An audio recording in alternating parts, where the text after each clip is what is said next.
The observation platform floated above the Grand Assembly Chamber like a glass bubble suspended in space. 3 young alien women pressed close to the transparent barrier, watching the scene below with wide eyes and racing hearts. They had come to witness history, though none of them understood yet just how much history they would see. "Look at them," whispered Myra, her pale blue skin shimmering under the chamber lights. She was Valorian, tall and graceful, with delicate antennae that curved backward from her forehead. "The humans actually came. I thought they would run." Below them, the Grand Assembly Chamber of the Galactic Council stretched for nearly a mile in every direction. Its walls were carved from asteroids pulled from a dying star system, and its ceiling displayed a live image of the galaxy itself, with every member world glowing like a tiny jewel.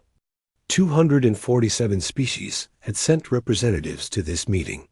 Their bodies ranged from massive rock creatures that weighed 10 tons to beings made entirely of light. And in the center of this impossible gathering stood 5 humans. Just 5. Nira, who sat to Myra's left, clicked her sharp teeth together nervously. She was Dracorian, covered in deep red scales that caught the light when she moved. Why would they send only 5? The council could crush them without effort. Do they want to die? The third observer said nothing.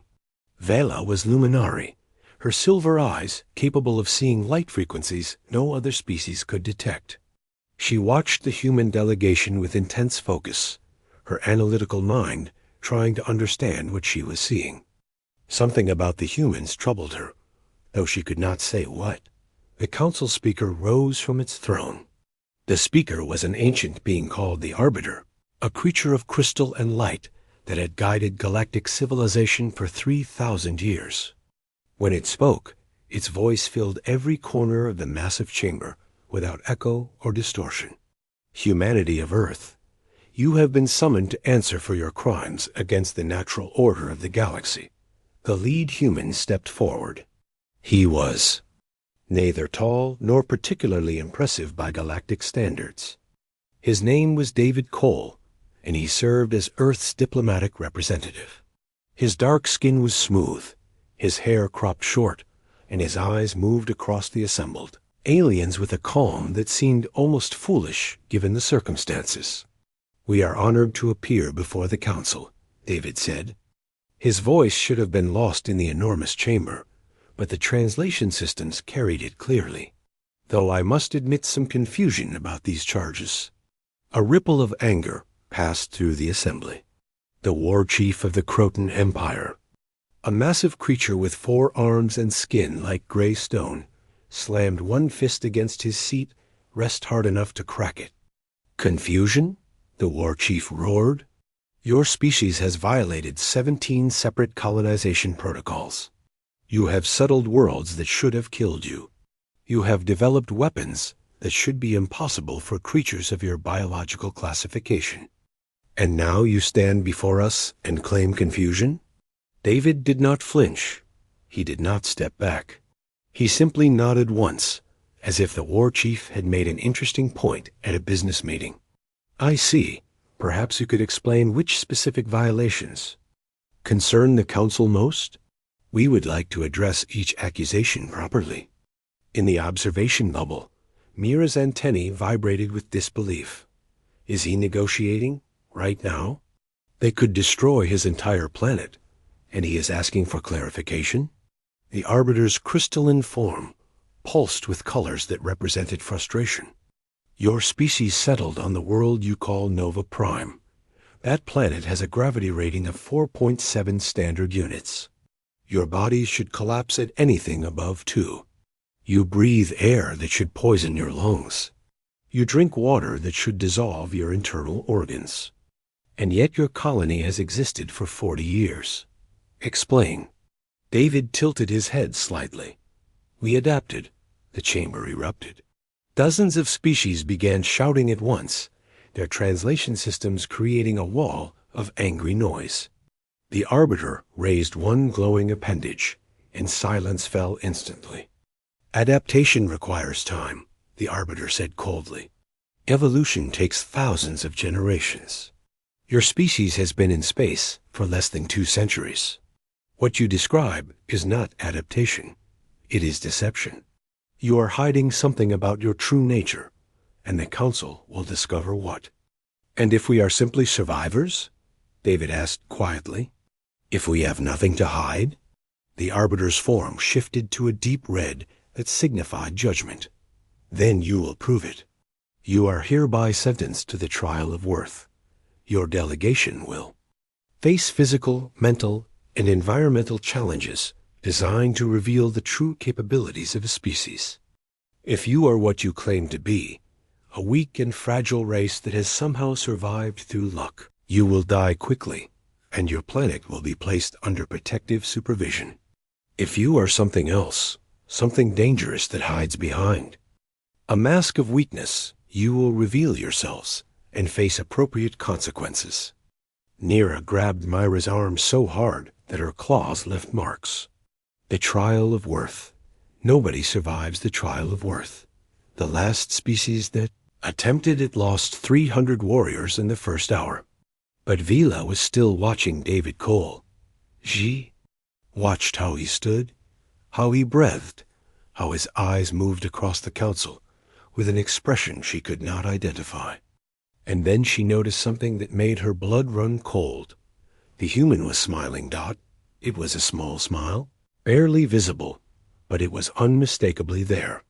He was facing certain death, the destruction of everything his species had built, and he was smiling as if someone had told him a private joke. We accept the trial, David said. His voice remained calm, almost gentle. But I would like to make a request. You are in no position to make requests, the war chief snarled. Perhaps not. But the council prides itself on fairness, does it not? So I ask only this. Allow observers during our trial. Let the galaxy see what happens. Let them witness exactly what humanity is capable of. The Arbiter considered this for a long moment. You want witnesses to your destruction? I want witnesses to the truth, David replied, whatever that truth may be. The Arbiter conferred briefly with the council leadership through a private communication channel. When it spoke again, its tone held something that might have been curiosity. Very well. The trial will be broadcast to all member worlds. The galaxy will watch as your species reveals its true nature. David bowed his head respectfully. Thank you. That is all we ask. The chamber began to clear as preparations for the trial began. The human delegation was led away by council security forces, their hands bound with energy restraints that could vaporize flesh at a single command. In the observation bubble, Myra turned to her companions with wide eyes. We should go. We should not watch this. It will be horrible. But Nira was already pulling up her personal display, searching for the best viewing positions in the trial arena. Are you insane? This is the most interesting thing that has happened since the Void Wars. I am not missing a second of it. Vila said nothing. She was still thinking about that smile on David Cole's face, about the way he had accepted death with the calm of someone who already knew how the story would end. Something was wrong. Something was very wrong. And Vila intended to find out what. The trial would begin in 1 hour. The galaxy would be watching. And 5 fragile humans from a small blue planet would face challenges designed to break species far stronger than they had any right to be. None of the 3 observers knew it yet, but they were about to witness something that would change their understanding of strength forever. The trial arena was built inside a hollowed moon, its interior large enough to contain entire ecosystems. The Council had designed it specifically for moments like this, when a species needed to be tested and found wanting. Giant display screens covered every surface, broadcasting the proceedings to trillions of viewers across the galaxy. Nira and Vila had secured observation seats near the arena floor, close enough to see everything clearly. Around them, representatives from dozens of species settled into their own viewing platforms, most of them treating the event like entertainment. Food vendors moved through the crowds, selling snacks unique to various worlds. First trial begins. In 2 minutes, Nira said, her red scales flushing darker with excitement. Gravitational endurance. They will increase the gravity in the testing zone until the humans collapse. Most species of their classification last about 3 minutes. Myra's antennae drooped sadly. This seems cruel. Could we not simply examine their planet and verify their claims without killing them? The Council does not trust things it cannot understand, Vela replied, her silver eyes fixed on the arena floor below. And humans are very difficult to understand. The arena floor opened, and the 5 human delegates walked out. They had been given simple gray uniforms to wear during the trials, with no tools or technology of any kind. David Cole led the group, followed by 4 others, a woman named Rachel with hair the color of copper, a broad-shouldered man called James, a smaller woman named Leah who wore glasses, and a young man named Thomas who could not have been more than 20 years old by human counting. The Arbiter's voice echoed through the arena. Trial 1. Gravitational endurance. Standard classification for human species is 1.2 standard units. We will begin at 2 units and increase by 0.5 units ever. Why 60 seconds? The trial ends when all subjects are incapacitated. The gravity generators hung to life. On the display screens, the number 2 appeared in glowing symbols dotted first. Nothing seemed to happen. The humans stood normally, showing no signs of distress. The crowd murmured with confusion. Is something wrong with the equipment? Myra asked. No, Vela said slowly. Look at their legs. Their muscles are tensing, compensating. They feel it. They just are not showing it. The gravity increased to 2.5 units. Now the humans showed clear signs of strain. Their shoulders hunched slightly, and their breathing became more deliberate.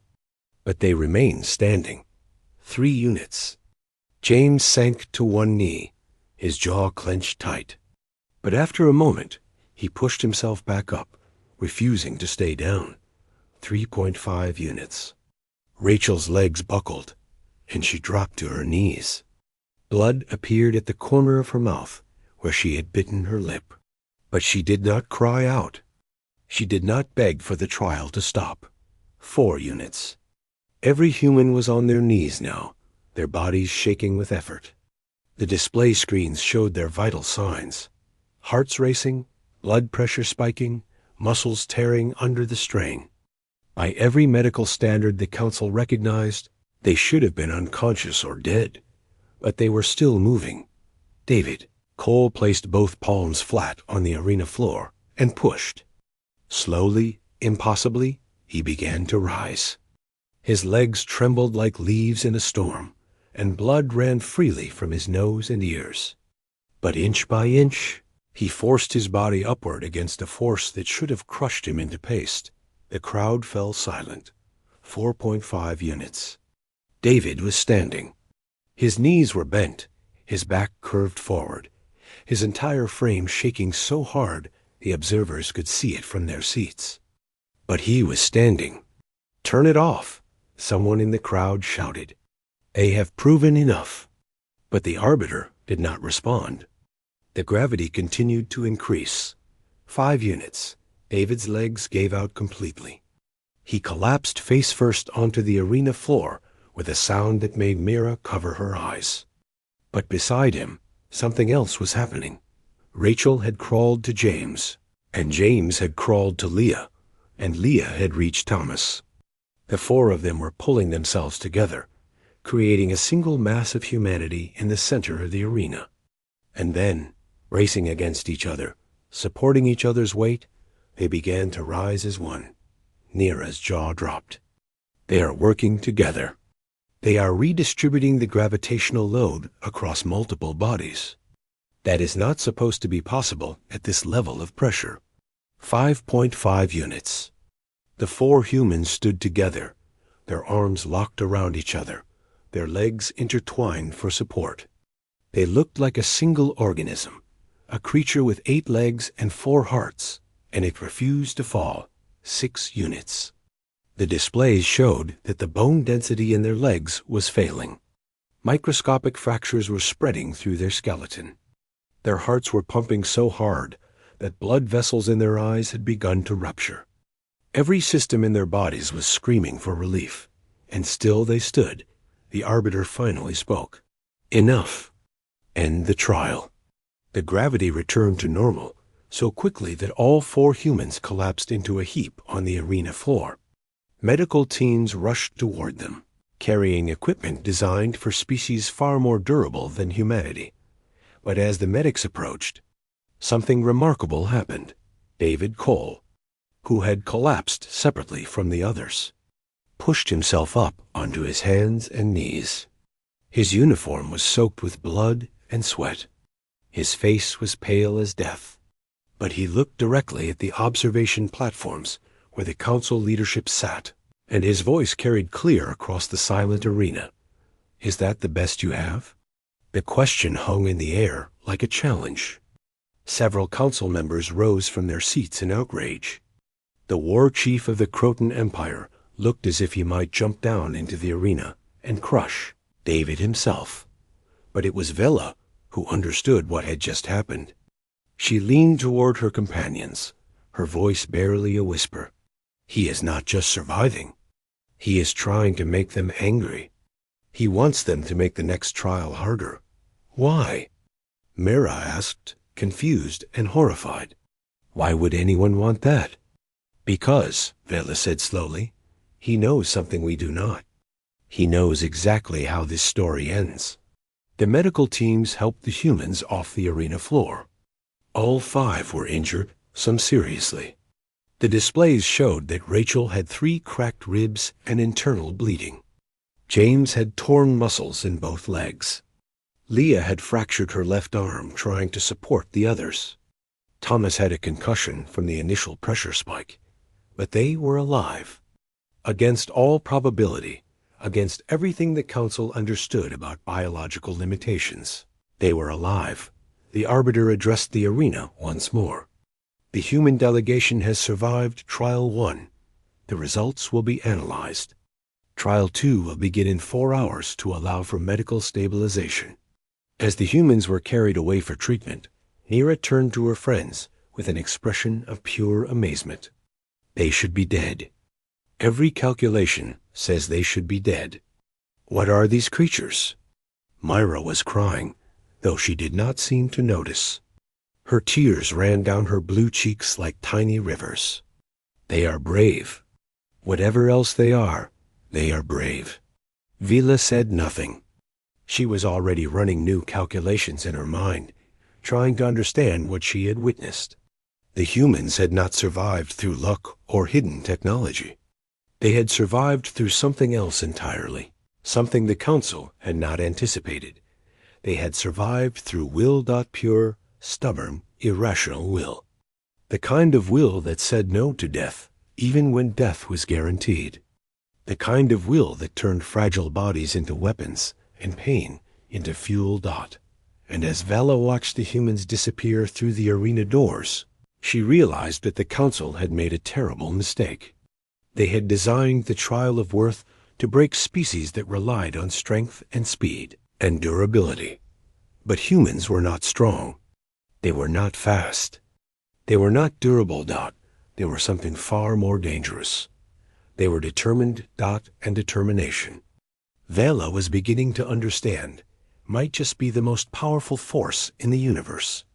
4 hours passed like minutes. The galaxy had been watching, and now they could not look away. Viewership numbers had broken. Every record since the last Void War. Species that had never heard of Earth were suddenly obsessed with these strange soft creatures who refused to die. Mira had not moved from her observation seat. She had not eaten or drunk anything since the first trial ended. Her antennae hung limp with exhaustion, but her eyes remained fixed on the arena floor where the second trial was being prepared. They cannot possibly survive another one, she said quietly. Their bodies are too damaged. The medical reports say 3 of them should still be unconscious. Nira pulled up the arena displays on her personal screen. Trial 2, Environmental Adaptation. They are going to expose the humans to extreme temperatures, toxic atmospheres, and radiation levels. This test is designed for species with natural environmental resistance. Humans have almost none. Then this is murder, Myra said bitterly. Not a trial. It has always been murder, Vila replied.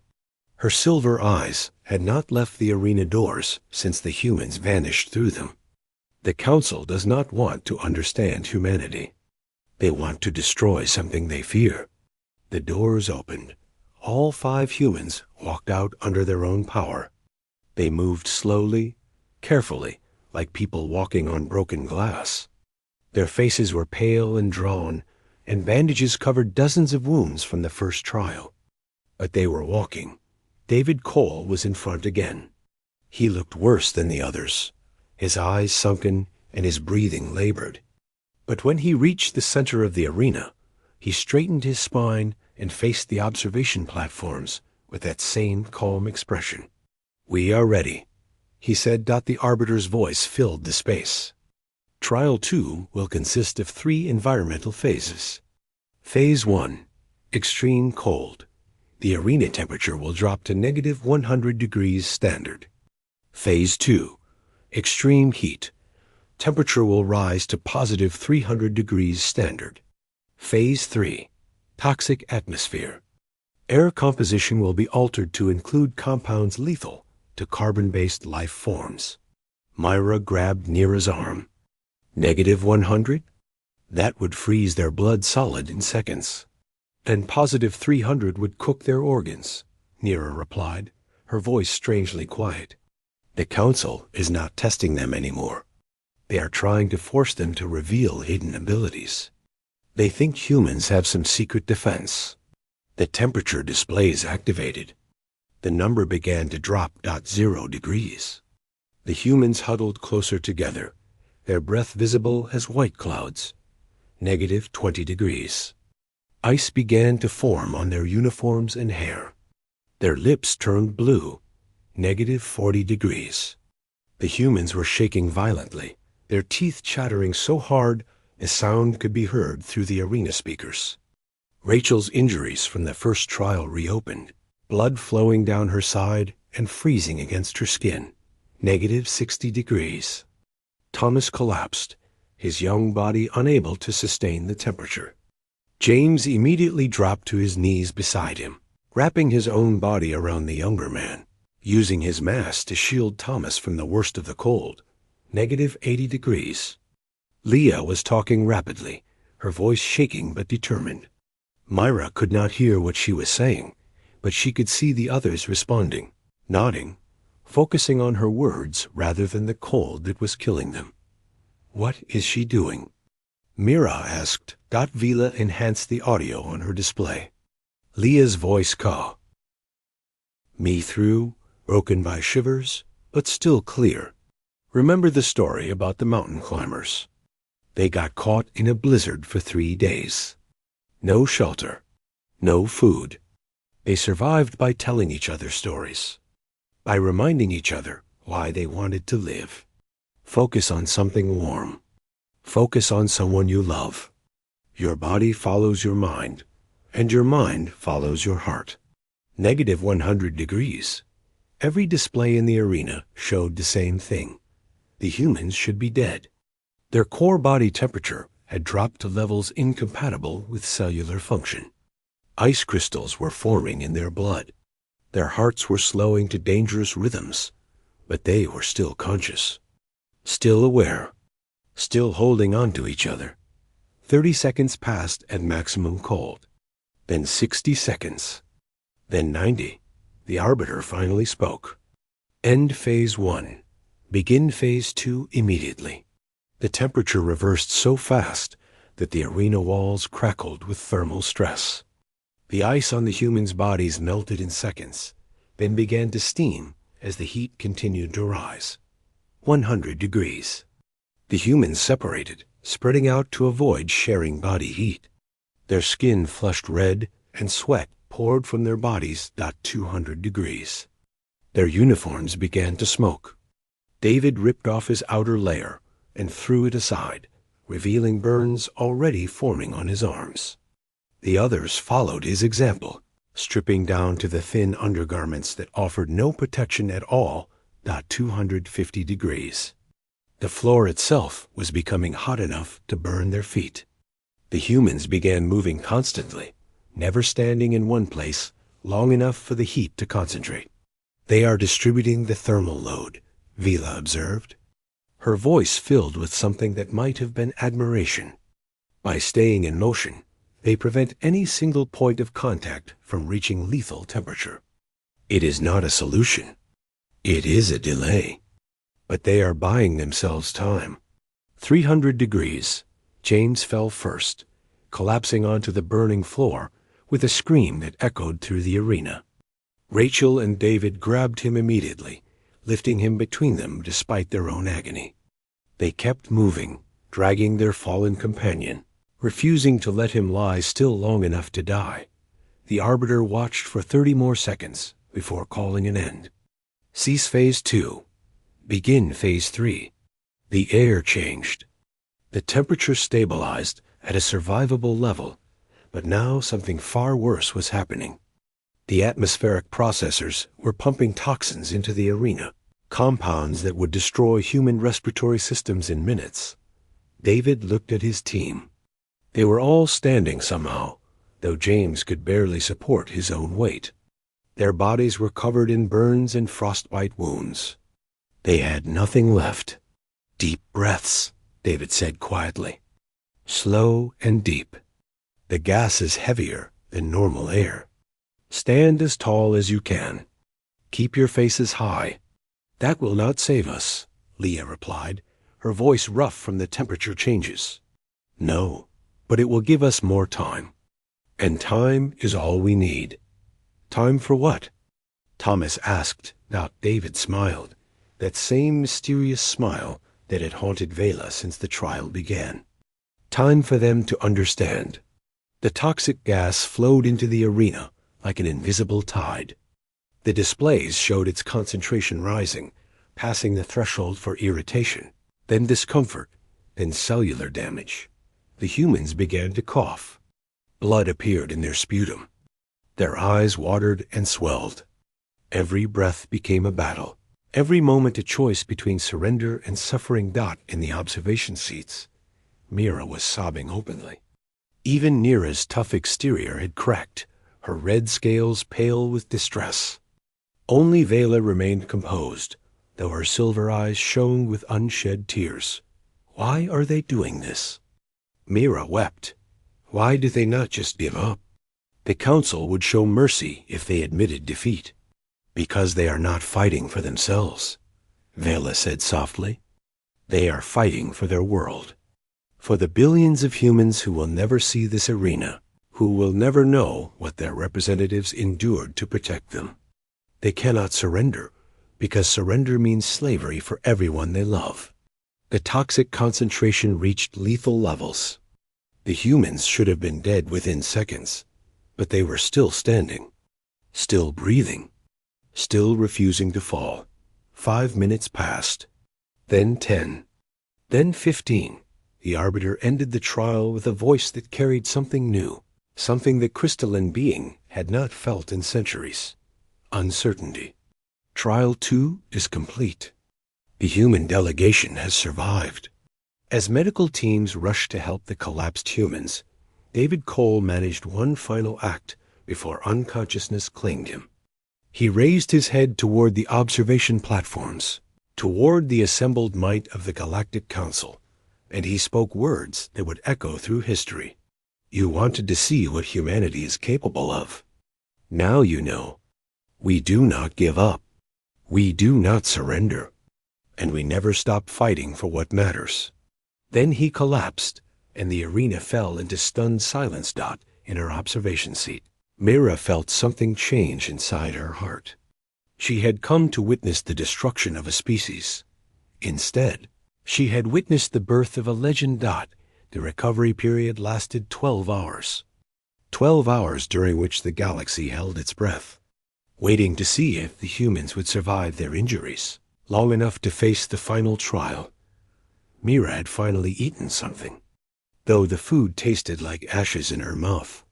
She sat with her friends in the observation area, watching the medical feeds that showed the human delegation receiving treatment. Their recovery rate is remarkable, Vila said, studying the data on her screen. Their bodies are healing damage that should take weeks in a matter of hours. Not through regeneration, nothing biological. They are simply refusing to stay broken. Nira shook her head in disbelief. The council physicians are confused. They keep running tests, looking for hidden genetic modifications or nanotechnology. They cannot accept that humans are simply this resilient naturally. Because it should not be possible, Mira said quietly. Their bodies are so fragile. Their lives so short. How can something so temporary be so strong? The arena doors opened, and the crowd fell silent. All 5 humans walked out again.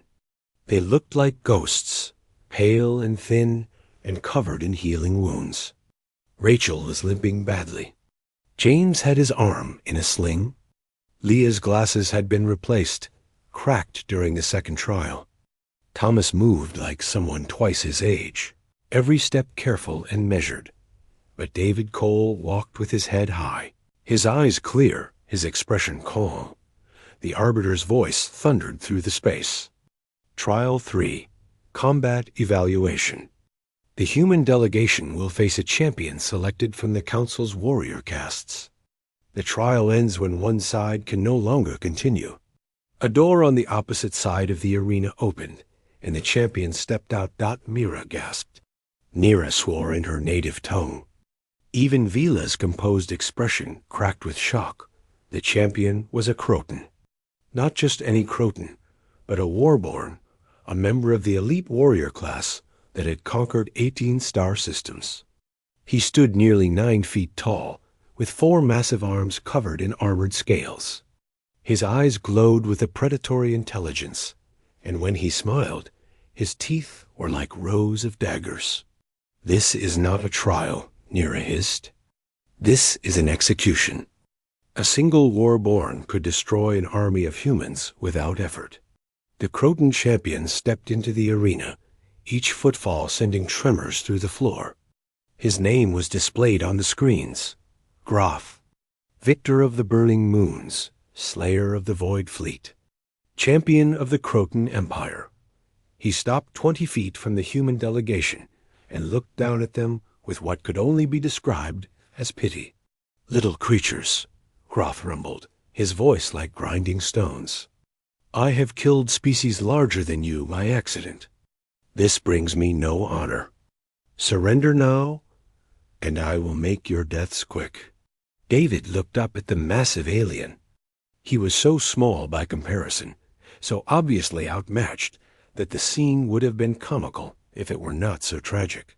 We appreciate the offer, David said politely, but we must decline. Groth's 4 fists clenched. Then you choose to suffer. We choose to fight, David corrected. There is a difference. The trial began. Groth moved with terrifying speed for something so large.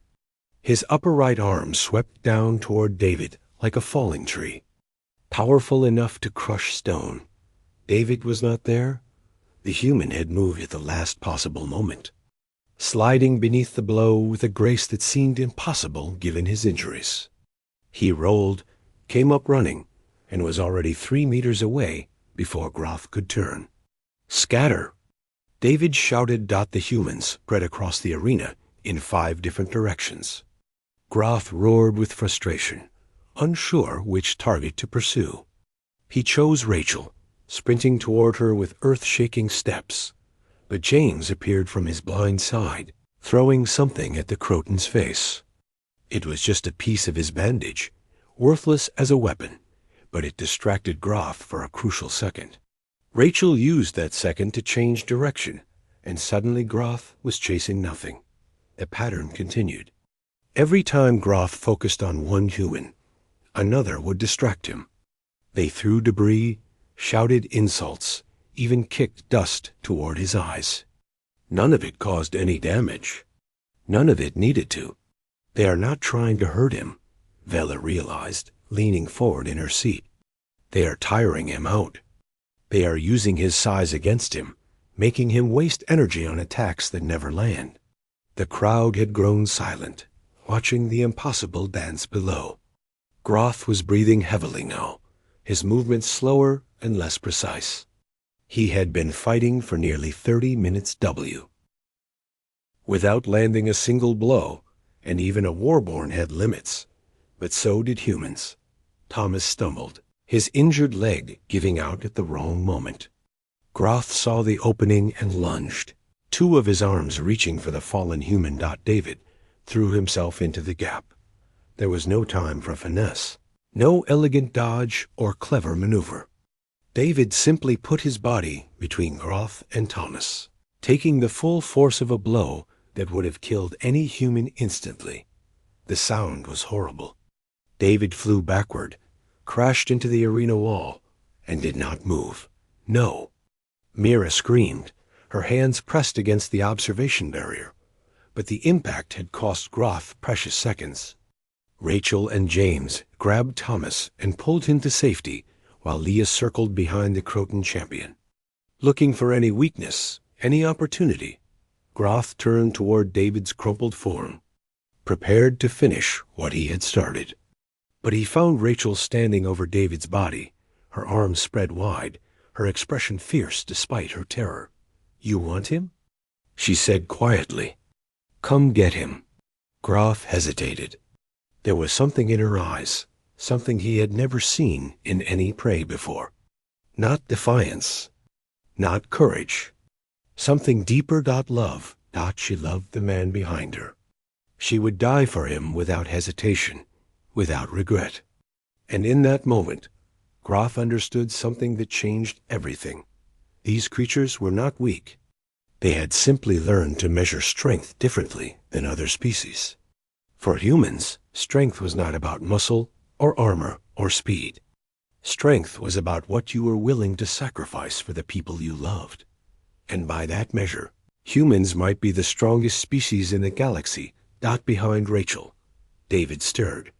He coughed blood, pushed himself up on shaking arms, and slowly rose to his feet. His ribs were clearly broken. His left arm hung useless at his side. Blood covered half his face from a wound on his scalp.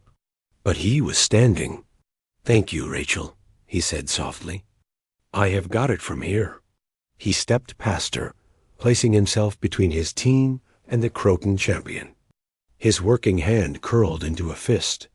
"You should stay down," Groth said, and for the first time, there was something like respect in his voice. "I should do a lot of things," David agreed. "But my people are watching. Earth is watching, and I refuse to let them see me quit." He raised his fist. It was such a small thing, human flesh against Croton armor. It should have been laughable, but Groth did not laugh. Instead, he did something that shocked everyone in the arena, everyone watching across the galaxy, everyone who had ever witnessed a Croton in combat. He lowered his arms. "I yield," Groth said. The arena erupted in chaos. The war chief of the Croton Empire was screaming for blood. Council members were demanding explanations. But Groth simply stood still, looking at David with an expression of profound understanding. "Why?" David asked. "Because you have already won," Groth replied. "You have won the moment you refused to surrender. You have won every time you stood back up. You have won every time you chose to fight when running would have been easier. I could kill you. I could kill all of you. But I would not defeat you. Your spirit is unbreakable, and a true warrior does not destroy something so rare." He turned to face the council observation platform. "These humans have passed the trial of worth. I will testify to it. Any who disagree may face me in single combat." Nobody disagreed. David swayed on his feet, exhaustion finally claiming him. But before he collapsed, he looked up at the observation platforms where 3 young alien women sat watching with tears on their faces. He smiled. Then he fell, and his team rushed to catch him. The Grand Assembly Chamber looked different now. The same crystalline walls, the same living ceiling displaying the galaxy's countless worlds, the same representatives from 247 species. But the atmosphere had changed completely. Myra stood with her friends near the front of the observation platform, closer than any non-council member had ever been allowed during formal proceedings. The rules had been relaxed, the Arbiter said, because what was about to happen deserved witnesses of every kind. Below them, the 5 humans stood together in the center of the chamber. They were still bandaged, still bruised, still bearing the marks of their impossible ordeal. But they stood tall, and they stood together, and somehow that made them look stronger than any species in the room. The Arbiter's crystalline form glowed with colors that none of the observers could interpret. When it spoke, its voice carried a weight that made the very air feel heavier. The human delegation has completed the trial of worth. Against all probability, against all expectation, they have survived challenges designed to break species far more powerful than their biological classification would suggest. This council must now render judgment. The war chief of the Croton Empire rose from his seat. His massive form trembled with barely contained emotion, though whether it was anger or something else was impossible to tell. "I demand the right to speak," he growled. The Arbiter's colors shifted in acknowledgement. "Speak, War Chief." The Croton looked down at the humans, his eyes lingering on David Cole. "I have led armies across 17 worlds. I have crushed rebellions and conquered empires. I have seen strength in all its forms, and I thought I understood what it meant to be powerful." He paused, his 4 fists clenching and unclenching. "I was wrong." The chamber fell absolutely silent. These humans have no natural weapons, no armor, no regeneration. Their lives are brief candles that burn and vanish before most species finish their childhood. By every measure the Council uses, they are among the weakest beings in the galaxy. He looked directly at David, and something remarkable happened. The war chief of the Croton Empire, conqueror of worlds, bowed his massive head. "And yet they have more strength than I have ever witnessed. Not strength of body, but strength of spirit, strength of will, strength of love for their world and their people. I withdraw my accusations against humanity. I will personally advocate for their full membership in the Council." The chamber erupted in shocked murmurs. The Croton were famous for their pride, for never admitting weakness or defeat. This admission was unprecedented, but they were not alone. One by one, other representatives rose to speak. "The Valorian Collective withdraws its objections," announced a tall blue figure that could have been Myra's grandmother. "We have seen enough." "The Luminari acknowledge human worth," said a silver-eyed delegate. "Their survival suggests qualities we did not anticipate." "The Dracorian Empire supports full recognition," added a red-scaled warrior. "These creatures have earned their place." More voices joined the chorus. Species that had voted for humanity's destruction now called for their acceptance. Species that had mocked their weakness now praised their determination. Species that had never heard of Earth now wanted to learn more about the strange creatures who refused to surrender. The Arbiter waited until the chamber settled. Then its voice rang out with the force of law. "By overwhelming consensus, this council recognizes the species known as humanity as worthy members of galactic civilization. Earth will be granted full sovereignty and representation. The colonization violations are hereby dismissed as misunderstandings arising from humanity's lack of prior contact with Council protocols." David Cole stepped forward, and the chamber fell silent again. "Thank you," he said simply. "Not just for this recognition, but for the trial itself. The Arbiter's colors swirled with confusion. "You thank us for attempting to destroy you?" "I thank you for giving us the chance to prove what we are." David looked around the massive chamber, meeting the eyes of as many species as he could. Humanity has always been underestimated. Our own history is filled with moments when stronger forces assumed we would break, and we proved them wrong. This trial was no different. He paused, gathering his thoughts. "We are not strong like the Croton. We are not wise like the Luminari. We are not graceful like the Valorians, or fierce like the Dracorians. But we have something that none of you expected. We have each other. We have the will to stand up after we fall.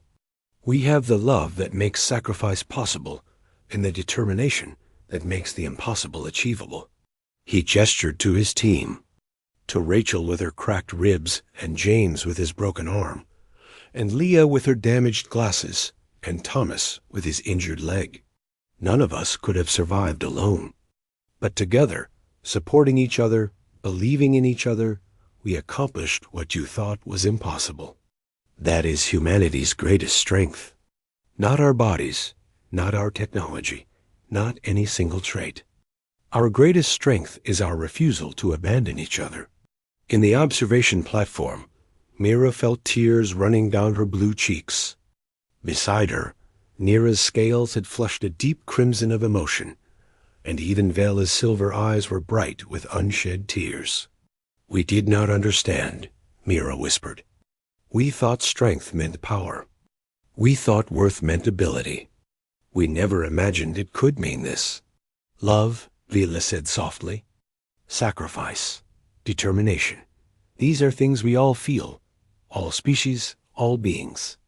But humans have made them into weapons. They have built civilizations on foundations that we dismissed as weakness." Nira nodded slowly. "Perhaps we're the ones who should be learning from them." Below, the Arbiter was speaking again. "Human David Cole, as a newly recognized member species, humanity is entitled to request one boon from the Council." "What would you ask of us?" David did not hesitate. "I ask that you share this trial with every world in the galaxy. Let them see what happened here. Let them see how easy it is to underestimate something you do not understand. And let them remember that strength comes in many forms, not just the ones we expect." The Arbiter considered this for a long moment. "A wise request. It will be done." The formal proceedings ended, but the true work was just beginning. Delegates from dozens of species approached the human team, offering congratulations, asking questions, proposing trade agreements, and cultural exchanges. The 5 exhausted humans found themselves at the center of a galaxy, suddenly desperate to know them.